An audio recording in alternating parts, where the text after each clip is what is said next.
net soos wat ons sit, vat die persoon se hande langs jou en dan bid ons saam voor die skriflesing.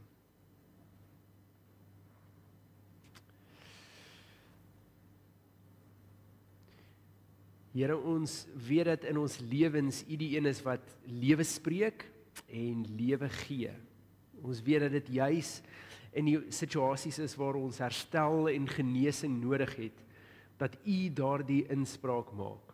En so vanoggend bid ons, Here, dat wanneer ons hierdie woord lees, dat dit nie net woorde op papier sal wees nie, dat dit nie maar net oulike of interessante konsepte sal wees nie, maar dat dit werklik iets sal wees wat in ons lewe verandering bring.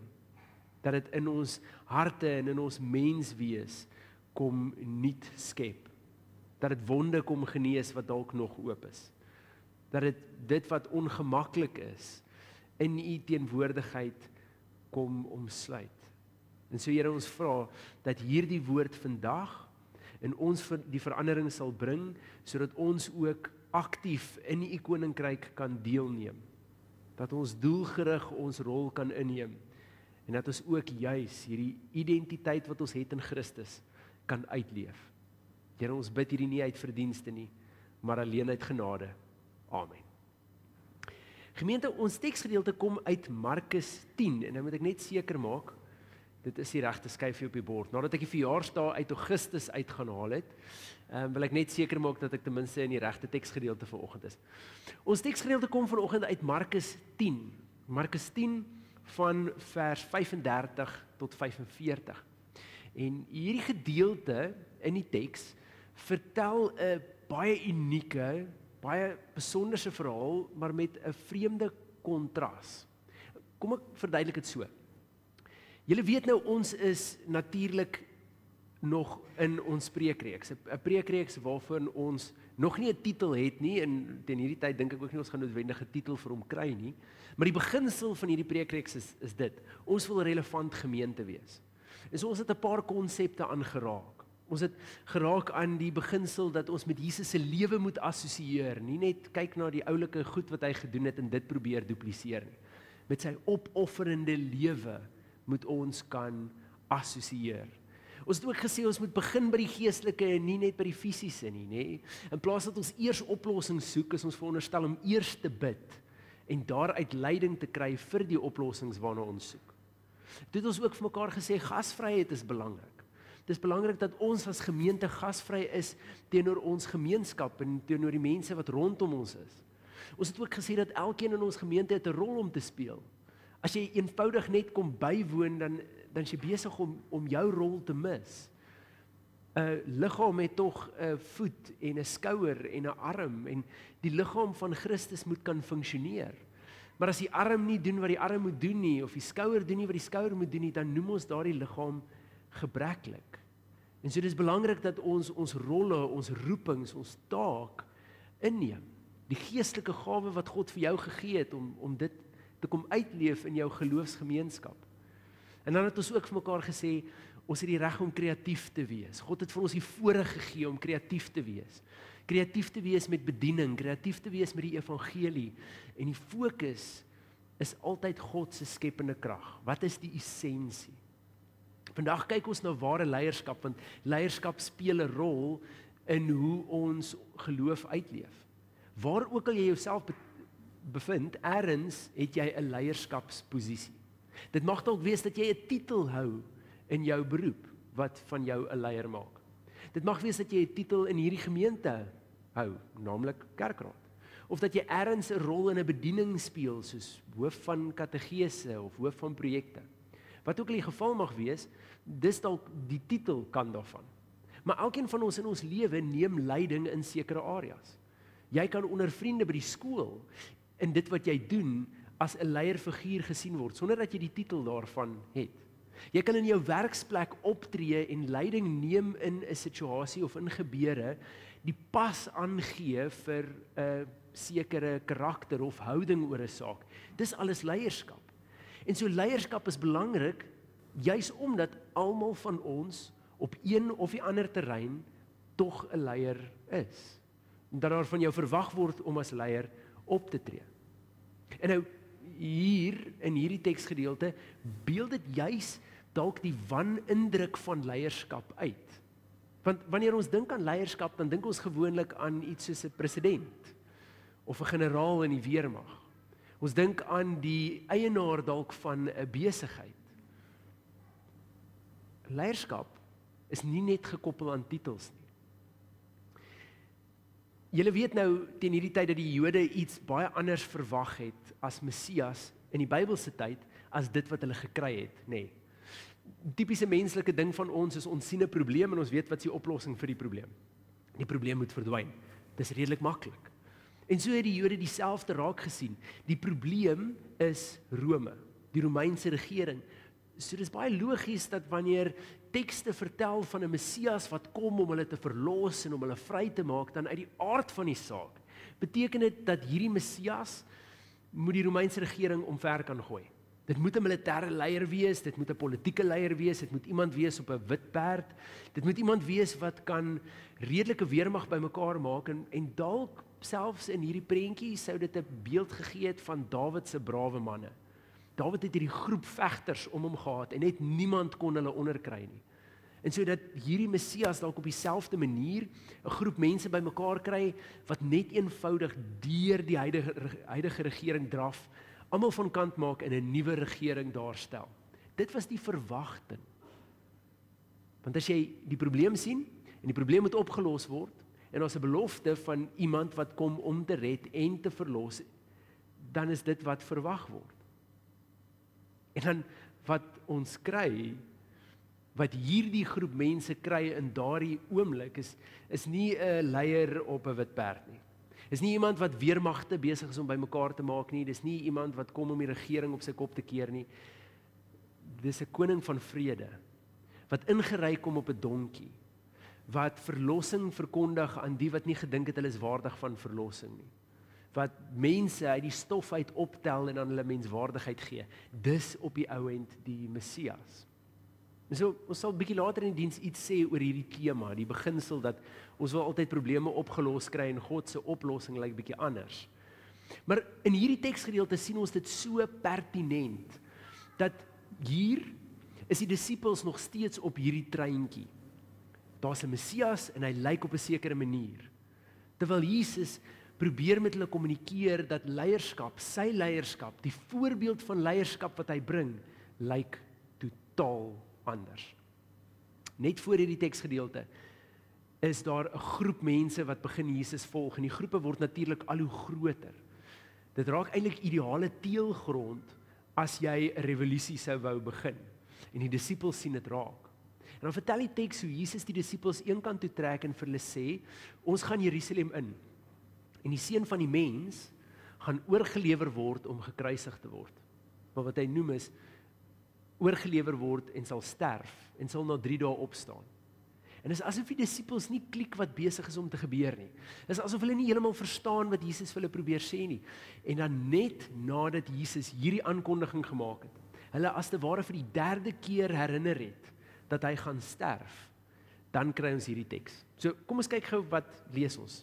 In Markus 10 van vers 35 tot 45. Dit sê: Jakobus en Johannes, die seuns van Zebedeus, kom toe na Jesus toe en sê vir hom: Here, ons wil graag hê u moet vir ons doen wat ons u gaan vra. Wat wil julle hê moet ek vir julle doen, het hy hulle gevra. Hulle het hom geantwoord: Wanneer u as koning heers, laat ons dan langs u sit, die een aan u regterhand en die ander een aan u linkerhand.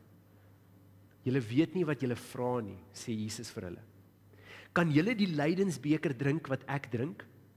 Of met die doop gedoop word waarmee ek gedoop word? Ons kan, sê hulle vir hom. Daarop sê Jesus vir hulle: Die beker wat ek drink, sal julle drink, ja. En met die doop waarmee ek gedoop word, sal julle gedoop word. Maar om aan my regter of my linkerhand te sit, daaroor besluit ek nie. Dit is vir die vir wie God dit gereed gemaak het. Toe die 10 ander dit hoor, was hulle verontwaardig oor Jakobus en Johannes. Jesus roep hulle toe nader en sê vir hulle: Julle weet dat dit by die nasies so is, dat hulle sogenaamde regerders oor hulle baas speel, en dat hulle groot manne die mag oor hulle misbruik. Maar by julle moet dit nie so wees nie. Elkeen wat in julle kring groot wil word, moet julle dienaar wees. En elkeen onder julle wat die eerste wil wees, moet julle almal se dienaar wees. Die Seun van die Mens het ook nie gekom om gedien te word nie, maar om te dien en sy lewe te gee as losprys vir baie mense. Ons lees net tot sover. Wat hier besig is om te gebeur is, Jakobus en Johannes is totaal en al blind vir dit wat Jesus nou net gesê het. Die blote feit dat hy gaan sterf, dat hy uitgelewer gaan word, dat dit nie hierdie revolusie gaan wees nie. Hulle sien die massas, hulle verwag die Messias, en hulle sien die oomblik is hier. En so wat hulle vir Jesus vra is, wanneer die regering omgekeer is, wanneer jy regeer, wanneer jy koning is, kan ons ook 'n goeie posisie by jou kry. Jakobus en Johannes het heel moontlik gedink, dit kom hulle toe. Hulle is altyd by Jesus, hulle is deel van sy disippels, hulle doen moeite, hulle stap dalk hier ekstra myl. Jesus, as jy regeer, as jy aan bewind is, as hierdie regering op sy kop gekeer is, en is jy wat aan beheer is, dan wil ons vra, gee vir ons ook magsposisies, gee vir ons ook 'n goeie posisie. Iets naby aan jou gelyke. Uit die aard van die saak nie jou gelyke nie, maar iets naby aan jou gelyke. Dis wat Johannes en Jakobus vir Jesus vra. En Jesus natuurlik, wat geen plan het om die regering op sy kop te keer nie, vra vir hulle, besef julle wat julle vra? En hy maak hierdie stelling en hy vra, kan julle die beker drink wat ek gaan drink? Kan julle met die doop gedoop word waarmee ek gedoop word? Met ander woorde, gaan julle kan gaan dit waardeur ek gaan? Gaan julle die lyding en die opoffering kan maak wat ek gaan maak? Hulle, wat nie besef waaroor dit gaan nie, sê ja. En Jesus merk iets op, en sê wel, julle gaan dalk daai opoffering maak, maar die karakter, julle karakter is nie dieselfde nie. Want die Seun van die Mens het gekom om te dien, nie om gedien te word nie. En Johannes en Jakobus mis dit totaal en al. Hier is die uniekheid van die evangelie. Die uniekheid van die evangelie is dat dit juis mense nuwe posisies gee. Dis wat ons sien reg deur die Nuwe Testament. Jesus gaan kies juis daai wat deur die samelewing uitgestoot is, wat nie 'n plek het in die tempel nie, wat nie aanvaar word nie, wat nie na gekyk of na omgesien word nie. Dis daai mense na wie hy toe gaan, om hulle te genees en te herstel, om hulle 'n plek te gee, om hulle waardigheid vir hulle terug te gee. Jy kan as te ware sien dat Jesus eintlik in 'n ritme, in 'n patroon is, om mense uit die stof uit op te help. Selfs vir die disippels was dit bietjie van 'n titelverandering. Kom ek verduidelik gou. Die gebruik van hierdie tyd, die skoling wat hulle maar gehad het, was dat jong seentjies sou die wette en die profete geleer het. En jy sou die wette moes kon opsê. Dit was jou skoling gewees. Nou, al die Joodse seentjies het deur hierdie skoling gegaan, en dan wanneer jy nou klaar is met jou skoling, vir die wat dit net mooi kon doen, hulle dan die ambagte van hulle ouers gaan volg. 'n Skrynwerker, 'n goudsmid, 'n visserman, wat ook al dit mag wees. En dan die wat wel meer potensiaal gewys het. Vir hulle was meer gegee om te memoriseer. Totdat jy die wet, die profete en die geskrifte kon memoriseer, en dan het jy nou natuurlik begin om 'n rabbi te volg. Jy het 'n disipel van 'n rabbi geword. Totdat jy self 'n rabbi geword het. En dis hoe jy die pad gestap het om 'n skrifgeleerde of 'n skrifgeleerde te word, wat natuurlik 'n fariseer of 'n sadduseer sou wees, afhangende van die geloofsuitkyk wat 'n klein bietjie verskil het. Hulle was die geleerdes van hulle tyd, en onder hulle was daar leiers gekies wat die Joodse mense gelei het, die Sanhedrin. Nou, jy moet nou verstaan, vir die disippels wat dit nie eintlik kon maak om verder te gaan nie, wat die ambagte gevolg het van hulle ouers, vissermanne was, en dies meer. Hulle trek Jesus nader. En skielik, alhoewel Jesus kontroversieel was, het hulle 'n rabbi om te volg. In hulle samelewing het Jesus hulle 'n stappie hoër gesit, 'n ander tipe titel gegee. En hierdie gaan vinnig na die disippels se kop toe. Want nie net is hulle besig om nou die Messias te volg nie, nie net is hulle besig om die rabbi te volg en het hulle self 'n bietjie van 'n posisie nie, maar Jesus stuur hulle ook uit.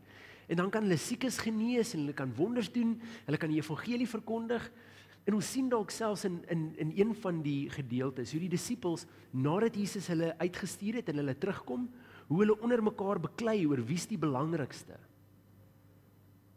Dis interessant, want God doen dieselfde met my en jou.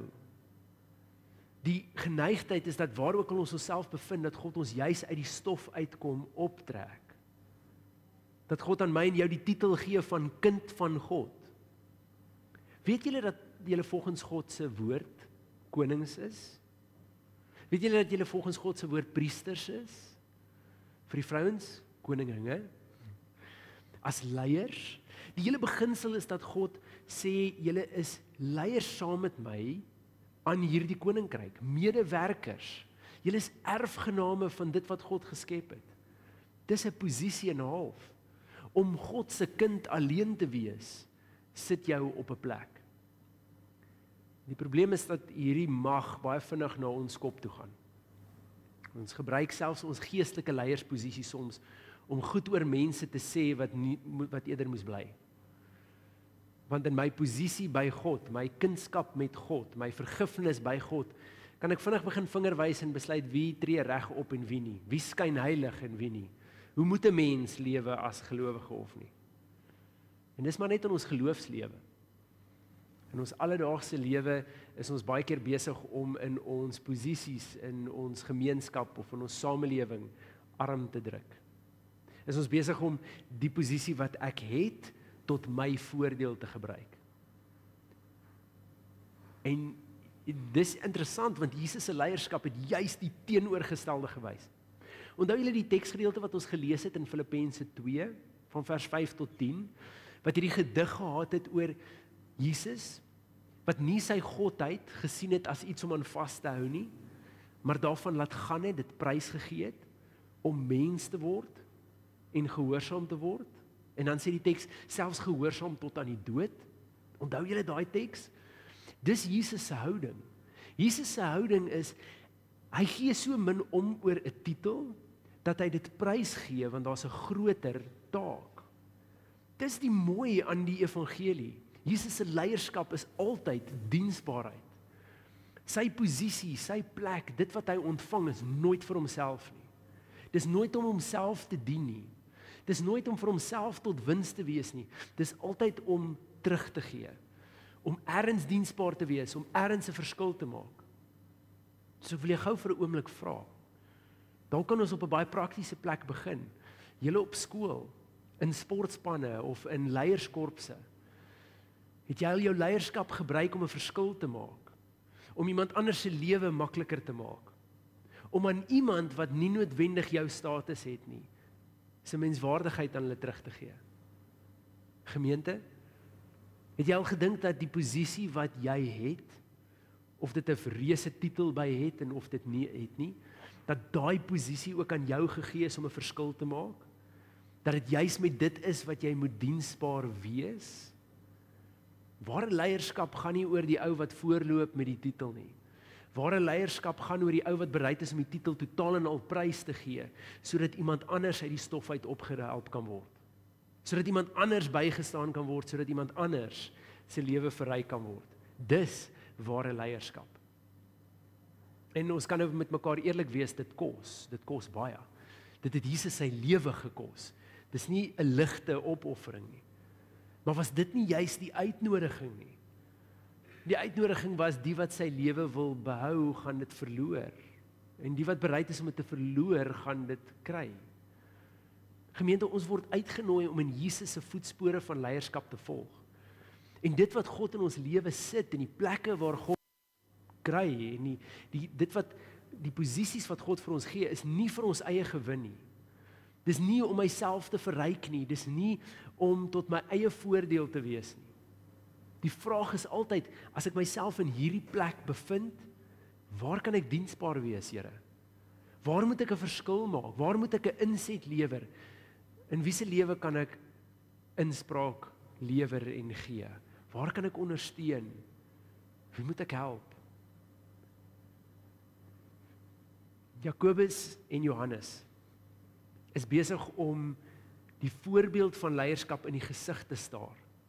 En hulle hou so vas aan hulle prentjie, dat die oplossing op 'n sekere manier is.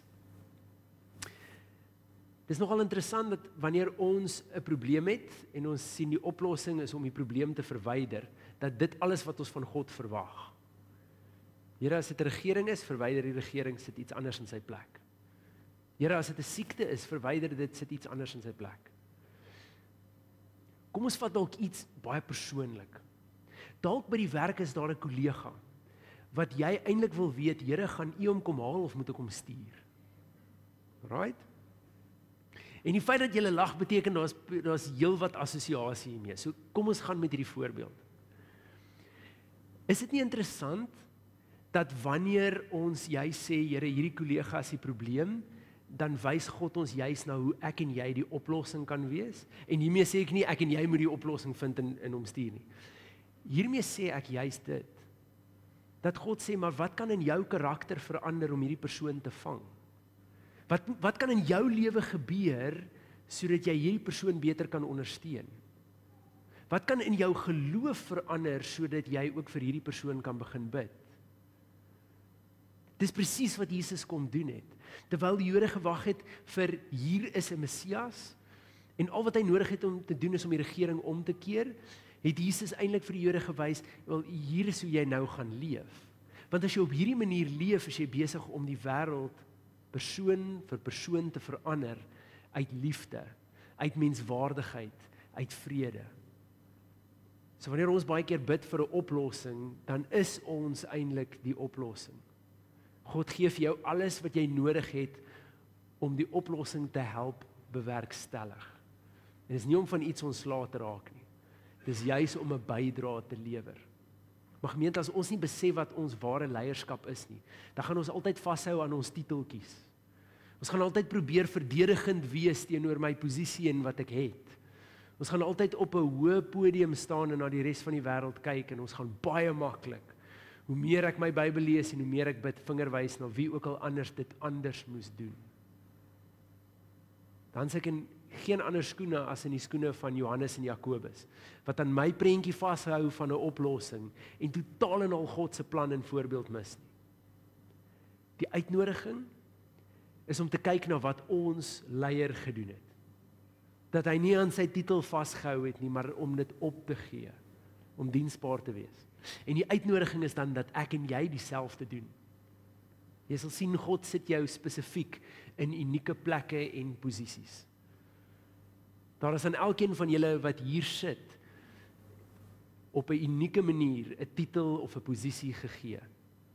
Of dit is tussen 'n groep vriende en of dit is oor 'n personeelkorps en of dit dalk iets groter is as dit. God het jou daar gesit. So nou is die volgende vraag. Here, met hierdie posisie, met hierdie titel, met hierdie hulpbronne, met hierdie talente, met hierdie gawes, met dit wat U in my lewe stort, hoe kan ek diensbaar wees? Hoe kan ek 'n verskil maak? Gemeente, die tye wanneer ons aanspraak maak op ons titels, ons identiteit, is die tye wat ons vir die wêreld wys ek's onseker oor wie ek is in myself. Dis wanneer ek baie seker is oor die feit dat ek in Christus weggesteek is en wat my identiteit is in Christus, dat dit nooit moeite is om 'n titel te laat gaan nie. Want daardie titel het nie gebou of gebreek aan my lewe nie. Kan ons as gemeente leierskap begin sien in die diensbare vorm waarvoor Jesus dit daar gestel het en ophou die wêreldse voorbeeld volg van 'n leier wat grootendeels vir sy eie gewin uitbuit? Kan ons assosieer met die aspek van Jesus se lewe wat sê ek gee my lewe en my titel prys, want daar's 'n groter prentjie. Ons het daai taak, ons het daai rol. Kom ons gaan wees gehoorsaam daarin. Amen. Gemeente, die voordeel wat ek en jy het, die voorreg wat ons het, is dat ons kinders is van God. Kinders van die almagtige God. Kan ons in hierdie identiteit seker wees en in die voorbeeld van Jesus volg. Die Here beskerm ons en die Here bewaar ons teen alle gevare. Bedags sal die son ons nie steek nie en snags die maan ons nie kwaad doen nie. Die Here sal ons beskerm teen alle gevaar, en ons lewe sal hy beskerm. Hy sal ons beskerm waar ons ook al mag gaan, nou en vir altyd uit sy genade. Amen. Dankie dat jy ingeskakel het by hierdie diens. Ons wil ook graag van jou wil hoor. As jy getuienis het om te deel, of jou storie het om te deel, of jy het net 'n eenvoudige gebed nodig, kontak ons gerus. My kontakbesonderhede is net na hierdie gedeelte. En natuurlik moet ons ook vir mekaar sê dat bediening nie net in 'n silo gebeur nie, dat ons hulpbronne nodig het om dit te doen. As jy graag by hierdie gemeente wil bydra, finansiëel of op 'n ander manier, laat ons gerus weet. Ons bankbesonderhede sal ook hierna sigbaar wees, sowel as ons SnapScan kode as jy verkies om op so 'n manier jou gedeelte te gee. Dankie dat jy ingeskakel het en vandag deel gevorm het van ons. En ons hoop om jou binnekort weer te sien en om van jou te hoor. Totsiens.